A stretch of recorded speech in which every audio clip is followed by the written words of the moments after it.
Three, two, one. All right, we are back. Arena, tier list, valuation, Lightforge, tier list, Ashes of Outland, Merps, Adwicta. We are doing I'm here. Priest.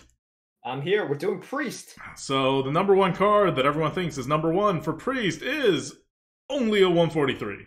Just gonna throw it out there. Only a Only a 143. 143. The following Imagine cards. not having a new card above 150. Ugh, Hilarious. feels Hunter, man. Okay. Holy Nova, Grave Runes, Plague of Death, Forbidden Words, like Breath of the Infinite, like even Shadow Word Death, like so many things are above it. Yeah. So Of course, we are talking about some of the most, some of the best cards the game has. that is true. Yeah. This is still a premium. This is not a Yeah. bad card. This is where Aeon Reaver is, as you said earlier, during the break. It is an epic card. You won't see it often, but it is game-changing. Skeletal Dragons, 7 mana, 4/9, taunt. At the end of your turn, add a dragon to your hand. And this is a dragon itself. This is also a dragon. It's Yeah. dragony. For 7 mana, for a taunt, you want it to be high health. For something that continuously generates value, you want it to have high health. This is high health. It's really good. Nothing much has to be said about it. You instantly get the value, and then if it lives for more than one turn, this thing just pops off and goes insane. But the problem is this effect of like adding stuff to your hand, of generating value. There's too much of this, and I hate to say it, you're giving up a little bit too much stats to just get this by today's standards. Yeah. It It's a just draws. Like, right? Yeah, like it doesn't interesting. add tempo. It only draws a dragon every single turn. Yeah. So that's what's holding it back from being above a 150, from being a super premium card. Look, the bar is so stupidly high now for card generation for 7, 8 mana period. Like, in order to take up that slot, that card has to be stupidly good. And this is just very, very good. It's not stupidly good. And because of that, that's it. It is what it is. So look, I know it feels like we're bullying this card a lot. Look, it's good. as good as an Aeon Reaver. That's good. really, really freaking good. Yeah. But we want to point out that like we are entering an unprecedented time in the quality of big drops, such that a card like this, in which we would have drooled over in previous metas and said that this is the game breaker, for Hearthstone, doesn't even move the needle that much. It really doesn't. It's a 143. That's just pretty good. All right. Moving on to Renew. This one's a 141, the next card. This one's a common. You'll see it everywhere. And that's pretty good. That's almost as good as Aeon insane. Reaver and a Skeletal Dragon. And it's a 1 mana card. So you're going to see it everywhere. You're going to see it played all the time. It restores 3 health and discovers a spell.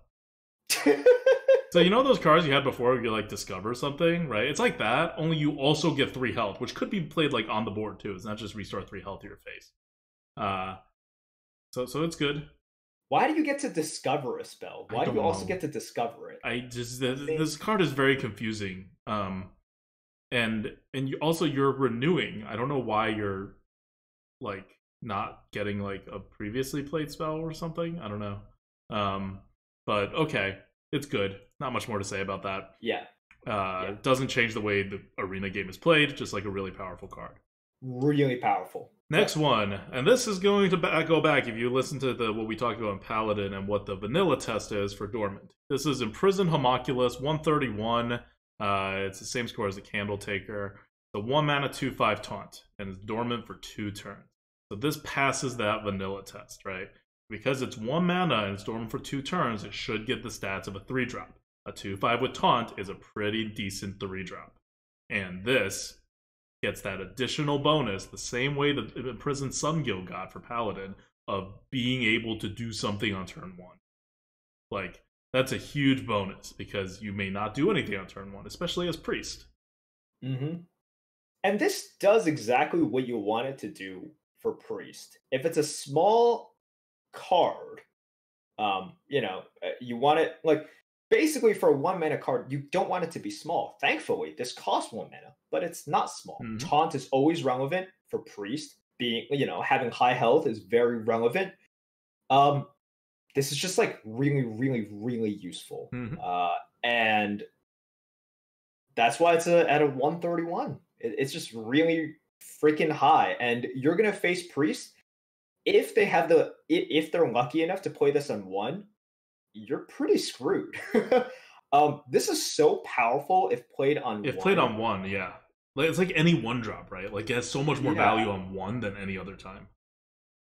Like, if you think about how powerful Sanctuary is when Paladin plays it on 2, or if they coin it out, this is pretty similar. Yep. And unlike Sanctuary, you can't stop it.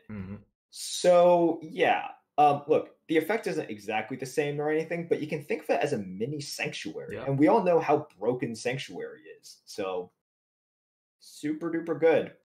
Okay. Really freaking good. Next is 126 for a 2-mana card. So the 126 is what's a good comparison here? Bad Luck Albatross Firehawk, around there. It's a 2-mana 2/3 Sethic Veilweaver. After you cast a spell on a minion, add a pre-spell to your hand. So, any minion. Yes, including opponent minions. Including opponent minions. So, Shadow or Pain, Shadow or Death. You still gotta have a spell. It still has to affect a minion. You still have to cast it, but it's pretty good. Pure upside. So we're obviously adding a ton to the base score, which is like, I think the base score is around like a 90-ish. What's a croc here? River, Croc, and Priest is a 90 exactly. Yeah. Yeah. So it's a 90, and this is getting 36 points, which makes sense. Yep. Next, similar score, 123, is a common card, Apotheosis. It is a 3-mana, give a minion +2/+3, and lifesteal. So, good buff. Good buff, +2/+3. It's not quite Valen's Chosen. It's not a +2/+4, but lifesteal is generally more useful to a priest than spell damage. Yeah, not bad. Yeah. All right. Next, at 118, we have Psyche Split. Give a minion +1/+2, and then summon a copy of it. 118, pretty decent, actually. Like, it's going to be about the average score of the card in your deck. 5 mana, so it's not super flexible.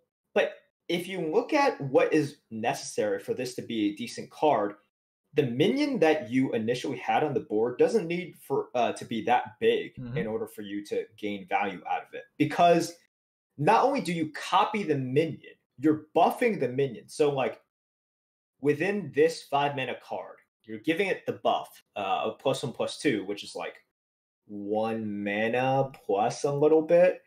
And then you're copying it, but you've already folded that like 1 mana plus into there. So really, what you just need is like a common 3-drop on the board. And this is like a pretty good use. Yeah. So, yeah, that's and like, are you going to be able to find yourself in a position in which you have like an okay-ish 3-drop to buff? Yes. And a decent amount of times you'll find more, but the times in which you have nothing, this absolutely sucks. That's not true, because it's not a friendly minion. When you have nothing, you can buff your opponent's largest minion, and the +1/+2 doesn't do that much, and you just copy it, right? It's like a faceless manipulator for 5 mana that like it's true. Gives your minion the buff too, so it's like the same. It's true. Like, them having a 5/5 and you having nothing, well, like, would you prefer them to have a 6/7 and you also have a 6/7? Yeah, way more. Yeah. Like, this is fine on curve. This actually trades with anything on curve. Because it creates the same mirror image. Yep. So it's more playable than you may think. Although it's obviously not like great when you do it like that. It's not like a 120 score if that's all you're gonna do with it. What you're trying to do is copy your own minion. It's not absolutely dead even in those situations. Like, that's a common situation, right? Or I mean, if not common, they're like they have a 5/5, you have nothing, Yeah. unfortunately, and then you're like, okay, sure, Like, all right. why not? It's pretty similar to just playing 5 mana 5/5 at that point. Yeah, yeah. All right. So next is 108 Dragon Maul Sentinel, a 2 mana 1/4 battle cry. If you're holding a dragon, gain +1 attack and lifesteal. I don't know. There's nothing much to say about this card. Dragon synergies are still supported, in case you're wondering. That's why it's not lower. Yeah. Dragon Ball Overseer 107. 107 is where a Yeti is, by the way, for Priest. And this one is 3 mana 2/2. At the end of your turn, give another friendly minion +2/+2. So we've seen this card before, but it was 2 mana. And it never got nerfed or anything. Huh? Oh, that one's +1/+1. Got it. This one's +2/+2. Okay, well, this one's not as good because it's way more off curve. This is whenever you're backloading the stats or like sort of make it more tech and less of a drop, that's always going to hurt it. Like the other card is a 2 mana 2/2, which a fraction of the time is fine as a 2-drop, right? This is like almost 0% of the time decent as a 3-drop.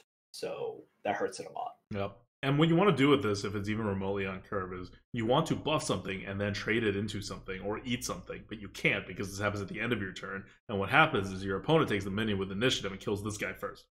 So it's all sorts of problematic. It's just not going to get that many stats. 107 though. It's fine. It's a Yeti. Okay. Like it's fine. If you do have the board, this guy can go crazy, right? It's fine. Yeah. Okay. So we went over, I think, all the priest cards at this point. They're all like on the like good to okay side. It's kind of like that hunter deal where nothing is particularly super powerful, but everything is like pretty good and pretty playable. And they don't really do what you like particularly want, but they do enough stuff that you do find useful. Priest just got a refresh, right? All the new priest cards that you haven't seen in the arena yet that support the tempo game. This just adds more support. Yep. Like, there's nothing crazy going on here, but it does its job, right? And for the priest, who recently basically got buffed and everything, it's going to be enough. And the meta is also trending towards what priests want. Because remember, curve is strong, but your trading on the curve and stuff doesn't matter as much because you have bigger swings. What does that favor? Priest, who wants the curve to keep buffing the curve to keep doing stuff, but then also they have like 0 levels of aggression, so they need to go back into the long game anyway. So this is like a perfect kind of meta for classes like Priest and Warlock. Yeah.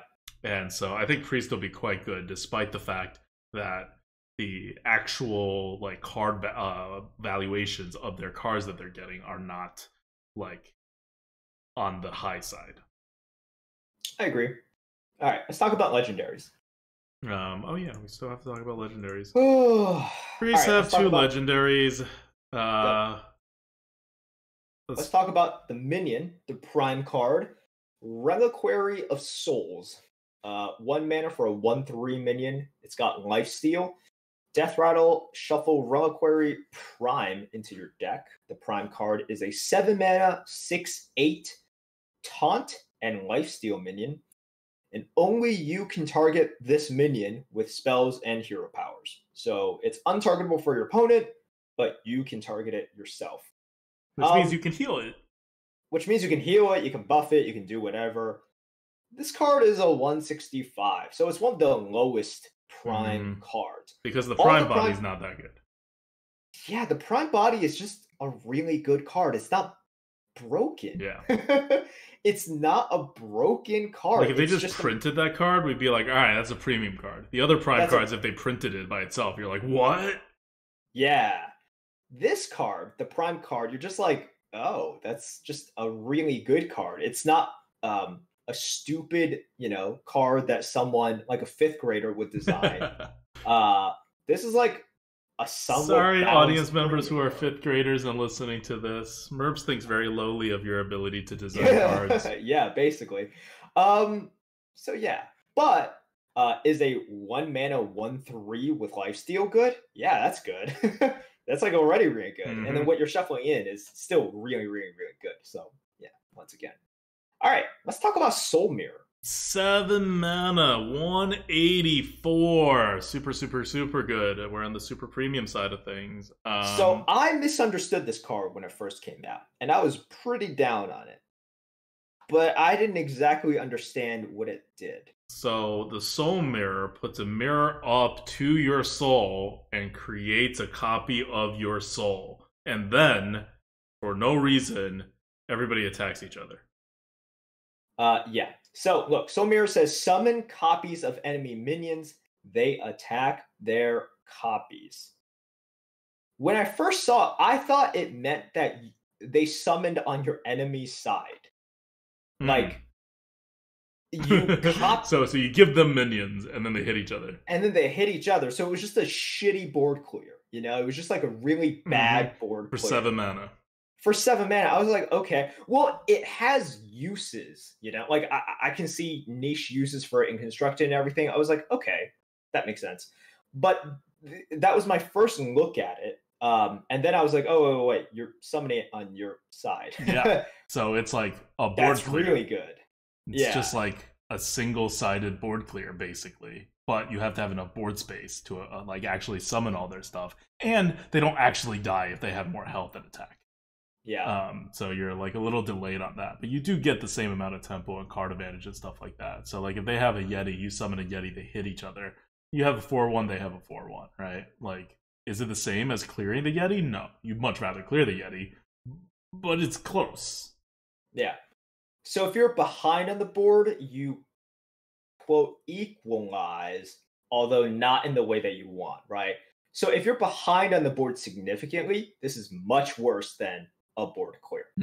If you are ahead on the board slightly, this is amazing. It's like the best card ever. And if the board is equal, it's still like the best card ever because you can dictate trades afterwards and do all that stuff. So yeah, the only time in which it's bad is like when you really need that twisting nether. This isn't exactly the twisting nether because of you know all your the opponent still everything. gets to like use their minions the next turn and like I don't know, kill you. Yeah, so if you have literally nothing on the board and you're in a dire situation, this might not be exactly the card that you need. But in so many situations, it's so freaking good. So 184, very, very high. All right, and that's Priest for you. I want to give a shout out to our YouTube team.